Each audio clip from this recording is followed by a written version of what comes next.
When Michael died, it didn't feel real.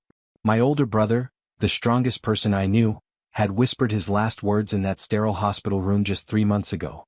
And now his lawyer was calling me with something that sounded surreal. A pen drive? I asked, pacing the kitchen while Emily cooked. Yes, Mr. Radley replied. Michael was very specific. Watch it alone.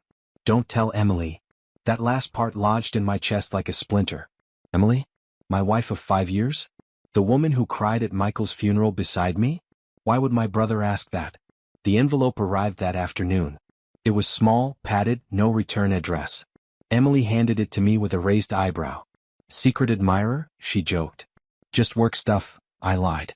That night, I waited until Emily fell asleep beside me. Her breathing evened out as I tiptoed into my office, plugged in the drive and double-clicked the single file. Michael's face filled the screen. He looked thinner, the chemo already working its cruelty. But his voice was clear. Hey James, if you're watching this, I'm gone. I'm sorry. But I need to tell you something before it's too late. He paused, then exhaled. Emily is not who you think she is. I blinked. There are things you need to see. I didn't want to believe it either. But I had proof. I recorded it. It's all here. The screen cut to static, then loaded a folder. Videos, emails, logs. My hands went cold. I clicked the first video. And my entire world began to shift. The screen flickered again, then settled on the grainy footage of a restaurant booth. I recognized it instantly. La Traviata. The place Emily swore she hated. But there she was. Emily, smiling, laughing, with Trevor. Trevor, Michael's former business partner. The man who vanished right after Michael's diagnosis. Michael's voice returned over the footage. I thought I was paranoid. But James, they're not just having an affair. They did something worse. They manipulated my final deal, forged my signature on the equity contract, and transferred $600,000 into a shell account under your name. What? You've probably seen weird bank alerts. That's why. I traced everything. I left the documents in a safety deposit box. This USB has the key number. I couldn't move. Couldn't breathe. 100 little moments from the past year came rushing back. Emily's sudden interest in my accounts, her accidental deletion of Michael's emails, how she pushed me to sell my part of the company after Michael died. Let go of the past, she said. It's just a business. It wasn't. It was a setup. Michael's voice grew weaker near the end of the file.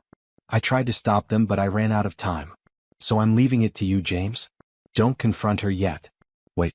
Watch. Build your proof. When you strike, make it count. The screen went black. I sat frozen, the glow of the monitor washing over my face. Emily knocked on the door. Everything okay? She asked sweetly. I turned. Smiled. Yeah. Just thinking about Michael. Emily leaned against the doorframe, holding a steaming mug of coffee like we were still the picture-perfect couple. Want me to make you something? I shook my head. I'm fine. Just going over Michael's old emails. Missing him a bit. She nodded solemnly, lips pressed together like she cared. But her eyes scanned the desk, my laptop, the flash drive. She was calculating. Always calculating. That night, I lay awake staring at the ceiling. The rage was bubbling, but I heard Michael's voice in my head. Don't confront. Gather proof. Strike only when it's irreversible. So I began. First, I took the safety deposit key and retrieved the documents. Michael had done everything. Account printouts, recorded calls, notarized copies. He knew what he was doing. Then I planted a keystroke tracker on our shared PC, the one she used to manage our finances. Within 24 hours, I had her password. And what I found made my skin crawl. Emails between her and Trevor. Not just flirty ones. Strategy emails. He's almost convinced to sell his shares. We're close. Move the money through that Wyoming LLC. He'll never trace it. Delete Michael's name from the documents. Say we lost the originals. And then one from 2 weeks ago. We've bled him enough. It's time to file for divorce. We'll take the house. She hadn't just betrayed me. She used me. And now they were going to gut me clean. But they didn't know I had the whole playbook. They were planning a theft. I was planning a demolition. The next morning, I kissed Emily on the forehead like nothing was wrong. She smiled, maybe even smugly. She thought I was still her puppet. But she didn't know that while she was in the shower, I forwarded all her emails to a secure drive. I even recorded her phone call with Trevor that afternoon. She was gloating about how easy I was to manipulate. That night I made my move. I called Michael's lawyer. File the freeze. I said. Now. In less than 12 hours, the joint accounts were locked. All pending transfers halted. And every company document with my name was now being reviewed for fraud, including the forged paperwork they tried to erase Michael's name from. By noon, Emily walked into my office, holding her phone like it was on fire. James, did you do something? The bank called. My card's not working. I looked up calm. Maybe you should ask Trevor. She blinked. My phone buzzed. An email notification from the private investigator I'd hired 2 weeks ago. Emily and Trevor had just applied for a joint loan using my business credit profile. I turned the laptop so she could see the photos. Hotel check-ins. Paperwork. Even a kiss outside my office building. I trusted you, I said. But you played a dead man's brother. I stood. You're leaving this house today. She scoffed, trying to regain her tone. You can't do that. I stepped aside, revealing 2 uniformed officers standing by the door. Actually, I can. Fraud.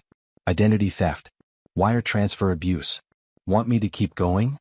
Her face drained of color. Emily screamed, not in fear but in fury. This is insane. James, how could you do this to me? The officers didn't flinch. They'd seen it before, manipulation masked as indignation. One calmly read out the temporary protection order while the other asked her to collect her things. I'll sue you, she shrieked. You'll lose everything. I didn't respond. Instead, I walked to the mantel and picked up a framed photo of Michael and me, from the day we opened our first office. I already lost everything the moment I let you into my life, I whispered. Trevor tried calling me that night. I let it ring. Then the real avalanche began. The forensic audit Michael's lawyer had prepared uncovered everything. Misappropriated funds, phantom vendors Emily had used to siphon money, and multiple shell accounts linked to Trevor. By morning, legal notices were sent to both of them. Civil suits. Criminal referrals. Full exposure. Emily went silent. Trevor disappeared. But I wasn't done. 2 weeks later, I stood in front of a room full of reporters and announced the relaunch of the Hamilton Brothers Foundation, this time dedicated to helping whistleblowers trapped by deceit, manipulation, or family betrayal. I named it after Michael. I ended the press conference with one line. Justice isn't just about law. It's about courage, the kind my brother had when he told the truth even after death. That night I got a call from a blocked number. A familiar voice rasped, "You think you've won. But you have no idea what we started." I froze. It was Trevor. And he sounded like he had nothing left to lose. I knew that tone. The calm before chaos. Trevor wasn't just angry. He was cornered, and men like him, when cornered, get desperate. I forwarded the call recording to the police, but I didn't stop there. I hired private security and installed high-grade surveillance around my property and office. Michael's voice echoed in my head, "Paranoia isn't always bad. Sometimes it's how survivors stay alive." 3 nights later, my front door camera caught a shadow at 3:12 a.m. A figure tried to jimmy the lock. But the second motion was detected, floodlights blasted on, and a voice over the intercom barked, "You have 10 seconds to leave before police are called." The figure bolted. But not before the camera got a clear shot. It was Trevor. The police issued a restraining order within hours, and reopened an older case linked to him involving workplace harassment. Turns out, Michael had been collecting evidence long before his diagnosis. That was Michael's true revenge. He didn't just expose Emily. He dismantled every abuser in his circle, brick by brick. At his memorial, I finally understood the depth of his quiet courage. He knew he was dying, but he spent his final months making sure I lived. Truly lived. Free from Emily. Safe from Trevor. Clear of the family chains that kept me playing small. But it wasn't over yet. Because 1 week later, a letter arrived at my door, hand-delivered, no return address. Inside was a single photo. Trevor. With someone I thought was dead. My blood ran cold. It was Michael. The photo showed him alive. Or at least, someone who looked exactly like him stepping out of a black SUV beside Trevor, timestamped just a week ago. Was it real? Was it staged? I rushed to my study, flipped through every document Michael had left. Nothing explained this. Nothing hinted at a possibility that he faked his death. Unless, it wasn't about death at all. Maybe it was about protection. I brought the photo to Detective Lively, the one who reopened the harassment case on Trevor. Her face went pale the second she saw it.